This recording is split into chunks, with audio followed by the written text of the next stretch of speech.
So there's been now growing buzz and speculation about some Jamaican athletes potentially competing for other countries. Why are our athletes considering a switch? And what can be done to keep Jamaica's talent at home? Sports analyst, outstanding commentator, actually, Donald Smith, is here to give us some insight. Good morning, friend. Welcome to Smile. I hope you don't plan to go anywhere. How are you? I'm doing all right, Thanks for having me. Before we get to the meat, the IAAF can stop this, can't they? They can. And for what reason could they stop it? Because something is going on with the, is it the Nigerian athlete or? Favor Feely. Right. So over the weekend, news would have come that she too has started the process to switch to Turkey as well. My thing is that given how the rules are set up, that 2018 regulations for switching allegiance, the World Athletics, because that process was being abused previously, they would have put in place these new requirements. And one of them says that for this to be done, there's a 3-year waiting period, first of all. That waiting period, by the way, can be reduced to a year, but that's provided that both associations agree. So J3 would have to agree with the Turkey Federation, and then the final approval still comes from World Athletics. So if World Athletics believes that something is not right with the process, they can flag it, they can block it, or they could ask for additional information before anything comes. Yeah, before Simone, when you say it was being abused, why did you say that? So if you look at probably early 2000s, you had a lot of African athletes going across to Asia, especially to the oil-rich nations. Countries like Qatar, Kazakhstan, Bahrain, even some of our athletes will have gone across, as we were talking about, to Bahrain.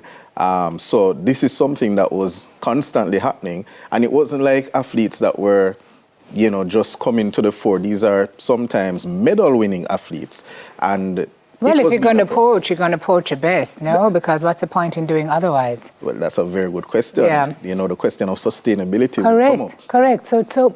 But are officials here still holding the line that they still have not heard from the Turkish officials? It would seem so, and But based on what you just said, and how it ought to happen, how would that then be legitimate? Yeah. If you have to talk to the association here, then have World Athletics approved. Correct. The association here is saying, but we're not hearing nothing. So more than likely, Turkey has passed or not yet facilitated part of the process, which is to also write to the Jamaican Association, because they can't sidestep that part of it. That has to be done. So whether it is not done as yet or it's not yet gotten to the email, if it's an email. But clearly, there is some gap in that process, because no matter what Turkey does, the Jamaican officials must get some form of documentation. But so can it be approved by World Athletics if that step has been? Can't.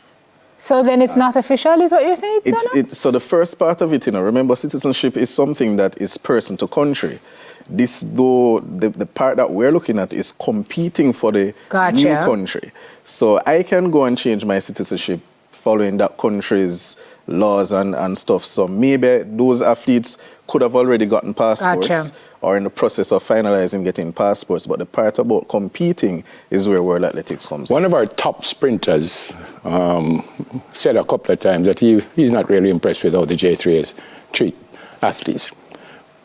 One of the field event athletes came out, I think it was yesterday or the day before, and said, if you're not a sprinter, the J3s kind of don't think, say, you're nobody. And apparently that's one of the reasons for this jump, for want of a better word. I've also heard other sprinters say, if you're not a part of the shorter sprint. Right. If you're not 100, 200. Yeah. Do you find that there is any merit to that opinion? There could be some merit, to be honest. I think over the last probably 5 or so years, the J3 has done some work to improve how it engages the field eventers. For example, prior to probably COVID, when you have like the all-comers meets, you didn't all the time have the field events getting a chance to throw or jump leading up to a national championships. Now that has improved a lot. And even in some instances where you had like the road to Paris or to Budapest or to Oregon, there was cash incentives for some of these meets that included field eventers. So there has been some improvement. Is it perfect? Definitely not. And we saw, for example, at the end of the Olympic cycle last year, that between the Ministry of Sports led by the minister, that they would have given some amount of cash to athletes, I think 66 athletes in total, but clearly some persons believe that that is not going far enough. So the question is, what can be done both from the J3 standpoint and from the government standpoint to improve? That athlete also mentioned Grand Slam track that don't have field events, and kind of suggesting that the field event has kind of leaving at the background, because Grand Slam track people making plenty money, but we're not even involved. Yeah, and I mean, to be honest, and I said this, I've heard a lot of the conversations, and a lot of the blame has been laid squarely at the feet of J3s as well as the government. And I'm saying it's much bigger than that. If you look at the state of track and field globally, this is not a Jamaican thing. There are athletes who do field events that if they don't compete in certain areas, they don't get support. Also, when it comes on to getting shoe sponsors, more than likely, all the time, the persons competing on track will get more favorable benefits from when you compare them to the track. Probably if you're not a Mondo Duplantis in the pole vault, you know, you're not going to attract significant sponsorship. So there's that as well. And then, of course, when people mention Grand Slam track and not having the field event, you know, field eventers are going to feel away. But does that mean that you should change your nationality? Then that's another question. I'm going to go there with you now, Donald. I'm putting you squarely on the spot, because allegiance versus ambition, you see the Chiron at the bottom of the screen. You've seen the brouhaha in social, I'm sure. Where do you land on this? So where do I land? I think that all athletes, they running, jumping, throwing, that's a career for them. And just like how you approach any career, I believe that you must make a decision that's for your best interest. That's where it always fall. Because if you look at doctors and teachers and whomever, when they make decisions to jump ship, my words, or migrate for greener pastures, they do it for their best interest. And I think the athletes are no different. They're human beings. They have to look at what they need to do. And when you look at the field eventers, they need special equipment most of the times. They need access to facilities, nutrition. When you look at a Regindra Campbell who said that he was still delivering pizzas for a company up to the Olympic Games and still managed to mine a bronze, you know, that says a lot. But you can't be a full-time athlete. You can't be a professional and work in a 9 to 5. You know, so I think that when you make a decision, you make it for your best interest. My only hope is that they read the fine print in whatever they're doing, because just over the weekend it was shown that the monetary benefits that they stand to gain probably won't kick in until they compete for Turkey. But let me ask you this. If what they're saying is true, the field eventers, what is the J3s, the government, Jamaica, doing for the sprinters that they are not doing for the field eventers? And what do you think they should be doing for the field eventers? So double-barrel question. What they do for the sprinter then? Well, you know, I think based on how I've observed it, and I may be wrong, I think that because sprinting is a glamour part of track and field, especially here, it appears that it gets more traction and attention from the public.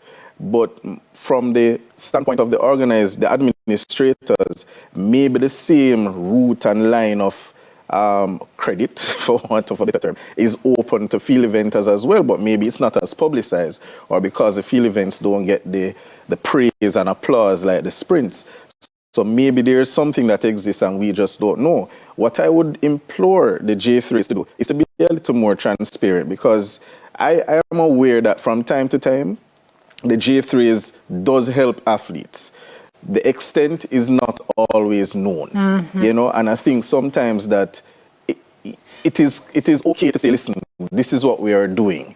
You know, maybe it needs to, well, definitely it needs to be increased or widened, and maybe corporate Jamaica will need to come on board to assist, but it clearly shows that there is some dissonance between what the athletes think and what the J3 as the administrators are doing for track and field in the country. I have one final question. If the J3s do their level best and the government comes in and does its level best, will we ever be at a point, Donald, where we can be looking at giving somebody $500,000 US for a signing bonus? No. I mean, given if we are at our best test offering, is it likely that we'll still be able to keep people here competitively for the money outside of share of heart? You know, if we improve our offer, will we be likely to keep more people here when Turkey is offering $500,000 just for a signing bonus? Well, maybe if we do that, we'll have more athletes comfortable and be willing to stay. If we make a greater effort. If we make a greater effort. But we will not be at a point where we can offer the same as those countries. We just can't. When you look at Turkey, which is one of the best economies in the world, one of the fastest growing economies in the world, you can't compete with that. And then if you look at the oil-rich nations who can just sell a couple barrel of oil and have money to spend, we can't compete with that. So the question is, how do we make our athletes comfortable with the little that we have? Plus, I am not going to attract the same attention as, you know, Usain Bolt, a surfer. So even though I run for Jamaica, I'm a sprinter, I'm not going to get the same. So if I say, well, who want me? They say, we can come up, we're not going to give you that money, wear it on a surfer. There you go. So whether you like it or not, some of us are going to be a little bit behind, whether we like it or not. Certainly. This has everything to do with quality, doesn't it? It does. And then you talk about brand. If your brand doesn't sell you, then you're not going to command that amount of money from anywhere. So, good to see you. It's interesting. See you on Thursday. Rather. Remember, National Championship starts on Thursday, right here, TVJ Sports Network, Hits 92 and One Spot Media. And he'll be one of our analysts. Outstanding. We're on. Yep. That's it. Sports analyst, Donald Smith. You see why I should just keep up my track career? Why would I take you with me now? Straight to Turkey. Chicken and turkey. That's where I would take you.